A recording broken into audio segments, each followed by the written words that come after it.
zanina chuan martial God Asura kanin chunzom lenga episode masa Chhanchhuak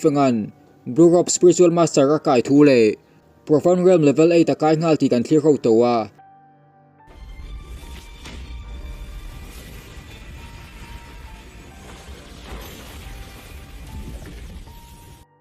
Zig Empire lam ron lang velein Sword God Valley atanga energy chaktak ron chuak chu fenga nena in kung kai kha nan color divine lightning power nge ani thuan lo soi howa jeng hengia na chuan chu fenga khan divine lightning power chu a hiblu ngei thu soin an ram tan chu fenga chu mitang kai takalani thei thu soya an emperor chuan thupek chu ngalin tupo chu fenga tinat lo tum tu chu Zig Empire melma ani ngal tur thu soya afa pa jeng usanga chu Golden Dragon Formation Master Vatura ti ngalin Ji Dynasty ten an ron be huna nena an chan theina na thilpoi mota kalani thei thua soibu chuti lai chuan an region border lama Spiritual Alliance chu Ji Dynasty member Ji King minga kai hroiten an lo be meka chumuna an hroi tu suzong iwa chu na takina in hliam to bokani maseva nei thar takin chu fenga le a thren te pani kha a hun takan ron thleng ve ya Spiritual Alliance chu an ron pui ve ngal bu chu fenga na cultivation up le to wang khan khuini po khovel pa ngaya ron chuak ve thei to in zalen takina be ve thei to wa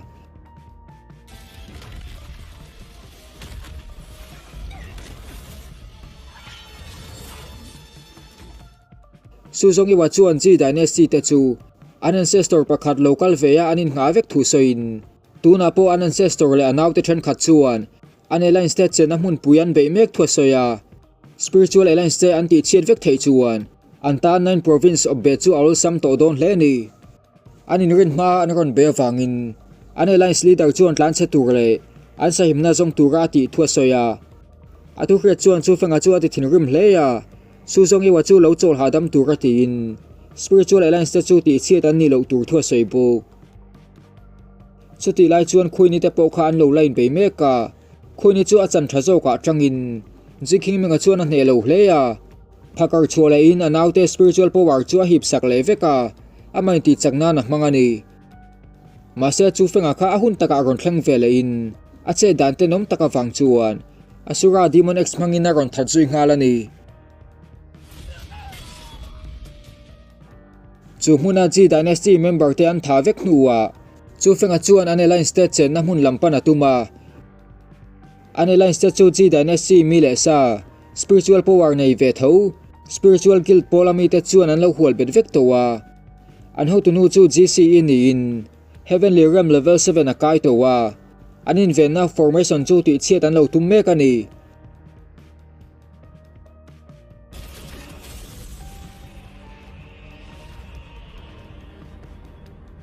Spiritual Alliance elder Gauzi kia chuan anin hnu do angai thua soya mase an leader fengteng singa chuan lo hnialin an ancestor aron har chu ve ma chu an chel kham angai thu lo soi thung chuti lai chuan jian sin panga khan an sipai te chu man mo tu rin a lo ti ve ya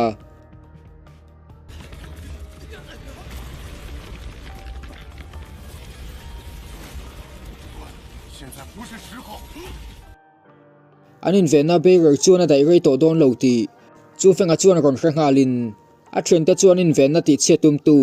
spiritual master te be ma support tu rin ati ya ti chuan Spiritual Alliance member te pon in siamram na hun an nei le pha don ani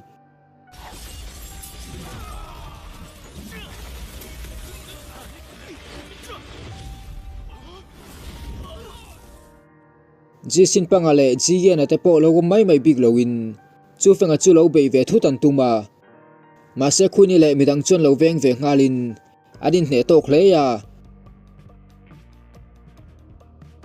chu fenga chuan Blue Robe spiritual master alo kai to bi ka wangin Ji sin pangale ji yen chu olsam takina ron hne theya ma se an pani chuan an ancestor GC bula chuan an vatlan chia chu fenga ten an ancestor an bullo ka lo ve rang tian hre chuan an tan hne ngai na la lo wangin tlan chet phot an tuma mon ki demon kha Chhanchhuak phot an tumani mase GC po chuan lo mu ve in 10,000 hand formation mangina zui ngala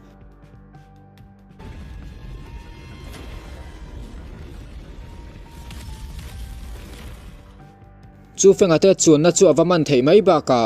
GC chuan spiritual alliance te invent na ti chian nan giant hammer formation amang chun zom nga la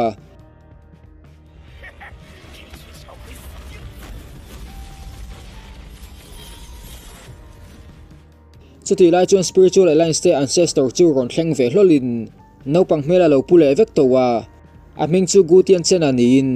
heavenly realm level 7 thawani ya aum lo laya anau te an lo be wangin aron thinrim hle ni GC chuan hlau lo mel takin aron tlai hret thua lo soya an alliance member tlan chuk man te po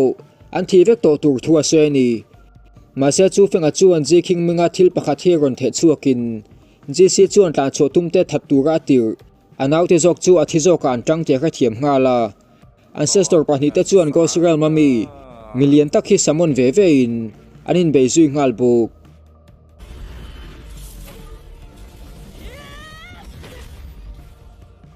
chuti lai chuan an member te ve ve po an thei top chuin an lo in be ve ya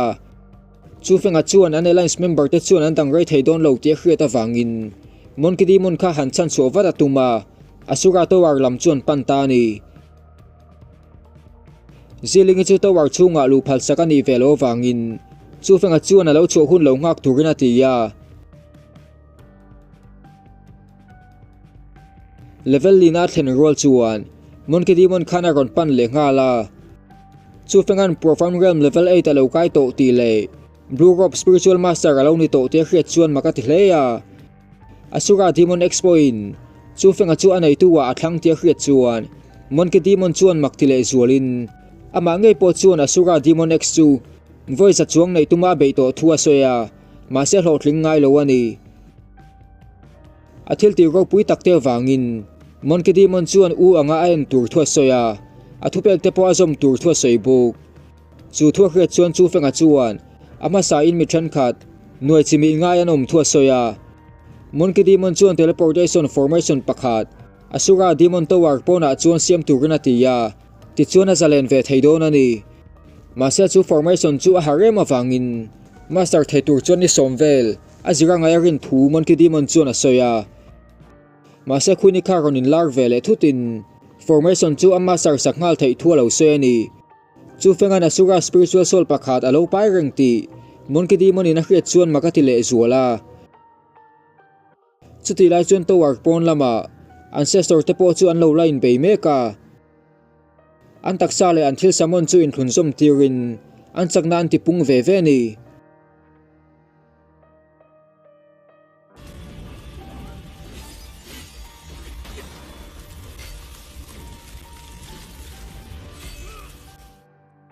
anulo ka gutian chena chu achak lo zo ka tanga alliance te po ji dynasty te la ka chuan achan chezo ka an tang zelani GC in gutian chena tha tum lai chuan chu fenga kha aronin lar vele hlola an ancestor chu ron chanin GC chuan alo ning to hle ya tha vek tuma ain buat sai lai chuan mon kidi mon king kha aronin lar ve ya a beina chu lo dan sakani mon kidi mon aron tel ve hlol wang le chu fenga u anga ko wang chuan alo mutu te chuan makan ti hle ya mon kidi mon chuan hun khoral to lowin ji dynasty te chu abe chunzom nga la spiritual soul of sky destroying demon an ti chu ron samon ngalin ji dynasty te chu aphin dar vekani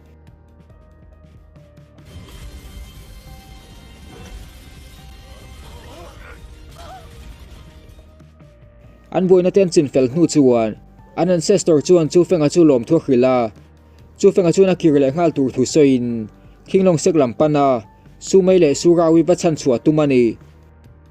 sin ronin thlakin mon ke demon chuan spiritual treasure tam tak asura demon to wara ala khom chu fenga chu pe ya sumei le surau-i omdan chu fenga na soi chu makathigin a kha thiam che lo dewa an boina to chu kha thiam che lo ma se mon ke demon chuan ring tok hle ya asura demon to wara tan lai khan formation tam tak alo zir ve wangin sumei le surau-i chu achan him thei nge a ring thlatani sin ronin thlakin khinglong sek ancestor khan sumei le surau-i ko chunga prel som te chu ama aya an ron chak to ema wangin control alo tum meka chuti lai chuan chu fenga te chu ron thleng ve chin hun khor gal loin mon ki di mon po chuan a formation pakhat chu siam nga la chu formation chu four sided formation ti ni in ice le fire chakna chu tin hiam thei do na lotling taka formation chu siam thei chuan sumai le surau-i ko chunga energy beat somte chu an sil betlat thei do na ni ron thak tu ranom to wangin ancestor chuan a kal to tur thua soya sumai te ven nan chuan a energy zongzong alo man to wangin chol hadama ngai to ni a hnuloka sumai le surau-i omdan chu ron danglamin an taksa an thunun thei to lowa formation chu ti chiat ron tum ngalin chu fenga le ziling chuan an thei topin an lo dang ve nga la mon ke demon chu a formation siam zo tir man hraman tumani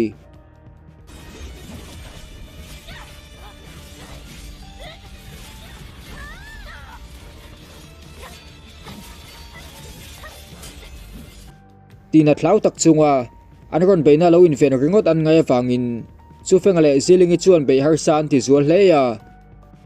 chuta be sei lo tak main sumai le surau-i chuan ice le fire chakna chuan chopola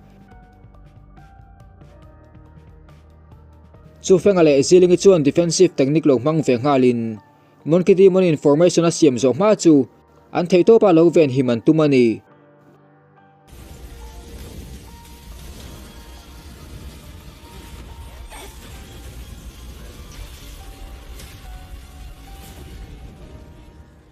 harsa takan be hnuwa four sided formation chu an siam zo theita mon ki di mon chuan formation chakna mangin sumai te ko chunga ice le fire beats chu tuinhuaya le tong china hall an tia chuan a tan tir ta ni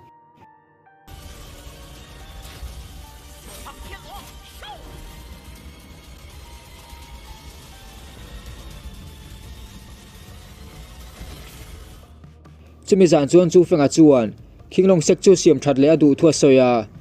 zilingi po chuan hunkal to wanga phubalak duna nei thu lo soi ve thungin apu in a hril thin dan chuan Eastern Series zona Valley of Sea and Flowers a ziling chu ron pianga